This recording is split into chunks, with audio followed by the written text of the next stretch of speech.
बच्चों, आज हम दो बैलों की कहानी को आगे बढ़ाते हैं, जिसके रचनाकार मुंशी प्रेमचंद जी हैं।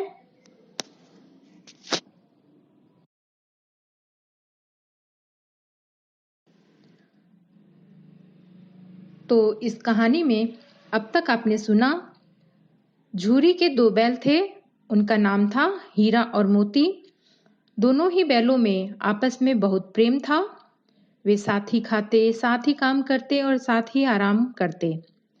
संयोग से एक दिन झूरी ने अपने दोनों बैलों को अपने साले गया के साथ ससुराल भेज दिया। पर इस बात का हीरा और मोती को पता नहीं था। वे सोच रहे थे कि झूरी ने उन्हें बेच दिया और इसी कारण वे बहुत दुखी थे तथा गया के साथ नहीं जाना चाहते थे। रास्ते में कभी वे गया को अपनी ओर खींचते तो कभी गया उन्हें अपनी ओर खींचता, और इस स्थिति में गया क्रोधित हो रहा था। फिर क्रोध में उसने बैलों को मारा और बैल क्रोधित होने लगे, क्योंकि बैलों पर आज तक झूरी ने कभी हाथ नहीं उठाया था। दोनों ही बैल मन ही मन झूरी से सवाल कर रहे थे कि उन्होंने तो उसकी सेवा में कोई कसर नहीं छोड़ रखी थी, तो उसने उन्हें क्यों बेच दिया। और जब शाम को वे दोनों बैल गया के साथ उसके घर पहुंचे तो उन्होंने जरा सा भी चारा मुंह में न डाला और रात होने का इंतजार करने लगे। आंखों ही आंखों में उन्होंने कुछ इशारा किया और रात में सबके सो जाने पर एक ही साथ दोनों ने अपनी रस्सियां तोड़ ली और अगले दिन वे सुबह झूरी के घर पर आ खड़े हुए। जब झूरी ने उन्हें देखा तो बहुत ही खुश हुआ और गांव के बच्चे भी बहुत ही खुश हुए। उनके लिए घटना नई नहीं थी, क्योंकि ये दोनों बैल इससे पहले भी यह काम कर चुके थे। पर झूरी की पत्नी बहुत ही क्रोधित हुई। उसे लगा कि ये बैल कामचोर हैं और काम ना करने के कारण ये भागकर वापस आ गए, और इस कारण उसने उन्हें सजा के तौर पर सूखा भूसा डालने को कहा। तो अब कहानी को आगे बढ़ते हैं। दूसरे दिन झूरी का साला फिर आया और बैलों को ले चला। अब की उसने दोनों को गाड़ी में जोता। इस बार गया ने उन्हें गाड़ी में जोता ताकि वे भाग न पाएं। 2-4 बार मोती ने गाड़ी को सड़क की खाई में गिराना चाहा, पर हीरा ने संभाल लिया। वह ज्यादा सहनशील था उन दोनों में। संध्या समय घर पहुंचकर उसने दोनों को मोटी रस्सियों से बांधा और कल की शरारत का मजा चखाया। फिर वही सूखा भूसा डाल दिया। अपने दोनों बैलों को खली चूनी सब दी। अर्थात कल दोनों बैलों को गया के घर से भागने की सजा के रूप में सूखा भूसा मिला। वहीं गया ने अपने दोनों बैलों को खली चूनी दी। दोनों बैलों का ऐसा अपमान कभी ना हुआ था। झूरी इन्हें फूल की छड़ी से भी न छूता था। अर्थात झूरी ने कभी भी अपने इन दोनों बैलों पर हाथ नहीं उठाया था। उसकी टिटकार पर दोनों उड़ने लगते। हाँ, उसकी पुचकार भरी आवाज से ही दोनों बैलों में दुगना जोश आ जाता और वो दुगने जोश से काम करते। उल्टे यहाँ मार पड़ी।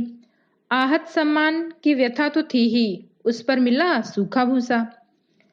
नांद की तरफ आंखें तक न उठाई। उन्होंने चारे को देखा तक नहीं। दूसरे दिन गया ने बैलों को हल में जोता, पर इन दोनों ने जैसे पांव न उठाने की कसम खा ली थी। वह मारते मारते थक गया, पर दोनों ने पांव न उठाया। एक बार जब उस निर्दयी ने हीरा की नाक पर खूब डंडे जमाए तो मोती का गुस्सा काबू के बाहर हो गया। हल लेकर भागा। हल, रस्सी, जुआं, जोत सब टूट टाट कर बराबर हो गया। गले में बड़ी बड़ी रस्सियां ना होती तो दोनों पकड़ में ना आते।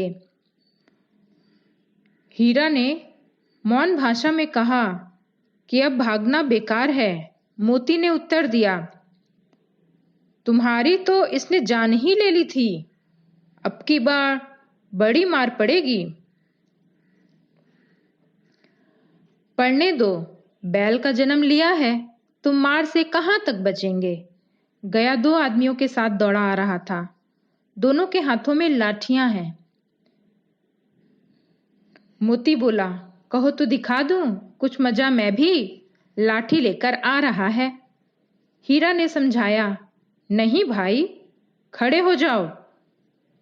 एक स्थान पर तुम खड़े हो जाओ, आगे मत बढ़ना।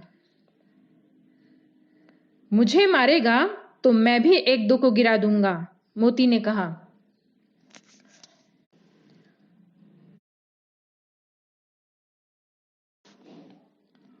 नहीं, हमारी जाति का यह धर्म नहीं।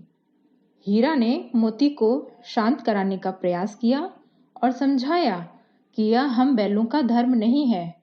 हमारा धर्म तो मालिक के अनुसार काम करना है। मोती दिल में ऐंठ कर रह गया। गया आ पहुंचा और दोनों को पकड़कर ले चला। कुशल हुई कि उसने इस वक्त मारपीट ना की, नहीं तो मोती भी पलट पड़ता।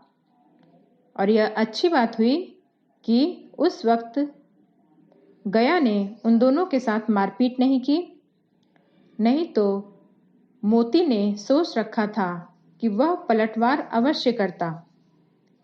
उसके तेवर देखकर गया और उसके सहायक समझ गए कि इस वक्त टाल जाना ही मसलहत है। मोती के तेवर देख करके, उसका क्रोध देख करके गया और उसके सहायक दोनों समझ गए कि इस समय मारपीट को टाल जाने में ही उन दोनों की भलाई है। आज दोनों के सामने फिर वही सूखा भूसा लाया गया। दोनों चुपचाप खड़े रहे। घर के लोग भोजन करने लगे। उस वक्त छोटी सी लड़की 2 रोटियां लिए निकली और दोनों के मुंह में देकर चली गई। उस एक रोटी से इनकी भूख तो क्या शांत होती, पर दोनों के हृदय को मानो भोजन मिल गया, अर्थात उन्हें कोई स्नेह करने वाला मिल गया था। यहाँ भी किसी सज्जन का वास है। उन दोनों ने सोचा कि चलो, कोई तो यहाँ भला इंसान है। लड़की भैरों की थी, उसकी माँ मर चुकी थी। सौतेली माँ उसे मारती रहती थी, इसीलिए इन बैलों से उसे एक प्रकार की आत्मीयता हो गई थी, एक प्रकार का लगाव हो गया था।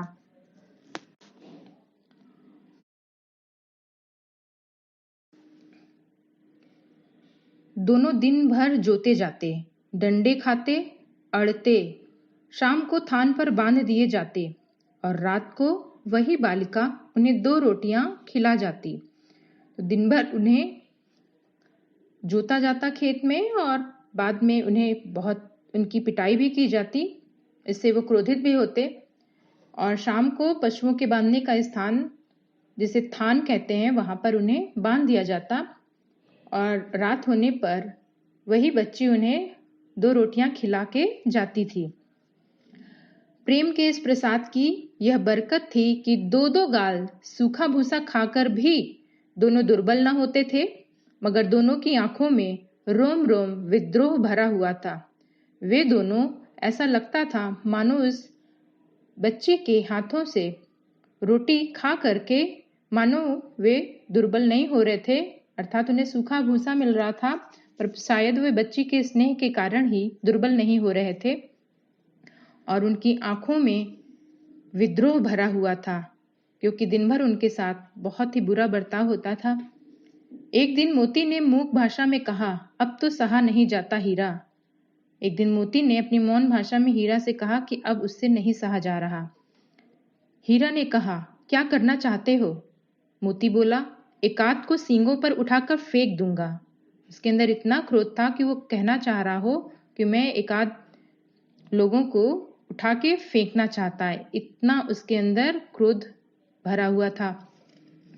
हीरा बोला, लेकिन जानते हो, वह प्यारी लड़की जो हमें रोटियां खिलाती है, उसी की लड़की है जो इस घर का मालिक है, यह बेचारी अनाथ ना हो जाएगी। तो हीरा उसे समझाते हुए बोला कि यदि तुम ऐसा कुछ करोगे तो वो लड़की किससे अपना स्नेह जताएगी, कौन रह जाएगा उसके लिए यहाँ पर। मोती बोला, तो मालकिन को न फेंक दूं, वही तो उस लड़की को मारती है। मोती इतना क्रोधित था और वो कहना चाह रहा हो कि उस बच्ची की सौतेली माँ को वह मारना चाहता हो। हीरा बोला, लेकिन औरत जात पर सींग चलाना मना है, यह भूले जाते हो। हीरा उसे समझाता है कि औरतों को मारना हमारे धर्म के विरुद्ध है, यह मत भूलना। मोती बोला, तुम तो किसी तरह निकलने ही नहीं देते, बताओ तुड़ाकर भाग चले। हीरा बोला, हाँ यह मैं स्वीकार करता हूं, लेकिन इतनी मोटी रस्सी टूटेगी कैसे। मोती बोला, इसका एक उपाय है, पहले रस्सी को थोड़ा सा चबा लो, फिर एक झटके में टूट जाएगी। रात को जब बालिका रोटियां खिलाकर चली गई, दोनों रस्सियां चबाने लगे, पर मोटी रस्सी मुंह में ना आती थी। बेचारे बार बार जोर लगाकर रह जाते थे, अर्थात वे कोशिश कर रहे थे पर इतनी मोटी रस्सी थी वे उसे चबा नहीं पा रहे थे। सहसा घर का द्वार खुला और वही लड़की निकली। अचानक से घर का दरवाजा खुला और वही बच्ची बाहर निकली। दोनों सिर झुकाकर उसका हाथ चाटने लगे। वे प्यार से उसका हाथ चाटने लगे। दोनों की पूंछें खड़ी हो गईं। उसने उनके माथे सहलाए और बोली, खोले देती हूँ, चुपके से भाग जाओ, नहीं तो यहाँ लोग मार डालेंगे। आज घर में सलाह हो रही है कि इनकी नाकों में नाथ डाल दिए जाए। वो बच्ची उन्हें बता रही थी कि घर में सभी लोगों में सलाह की जा रही थी, क्योंकि ये दोनों बहुत क्रोध करते थे, तो इनकी नाकों में रस्सी डालने की बात की जा रही थी। उसने गरां खोल दिया, पर दोनों चुपचाप खड़े रहे। उस बच्ची ने उन दोनों के गले की रस्सी खोल दी, पर दोनों उस बच्ची के स्नेह के कारण वहां से भाग नहीं रहे थे। मोती ने अपनी भाषा में पूछा, अब चलते क्यों नहीं। हीरा ने कहा, चले तो, लेकिन कल इस अनाथ पर आफत आ जाएगी, सब इसी पर संदेह करेंगे। हीरा समझता था कि वह लड़की इनके पास आती है, इन्हें रोटी खिलाती है, उस लड़की का ही इनसे लगाव है और तो किसी का है नहीं, तो सब उसी पर शक करेंगे कि इसी ने उन दोनों बैलों को खोला है, क्योंकि इस बार बहुत ही मजबूत रस्सियों से उन्हें बांधा गया था। सहसा बालिका चिल्लाई, दोनों फूफा वाले बैल भागे जा रहे हैं। उस बच्ची को लग गया कि ये दोनों उसके कारण ही नहीं भाग रहे हैं, तो उस बच्ची ने सोचा कि वह शोर मचाए तो दोनों बैल भागेंगे। उसने शोर मचाया और बोला कि फूफा वाले बैल भागे जा रहे हैं। ओ दादा दादा, दोनों बैल भागे जा रहे हैं, जल्दी दौड़ो।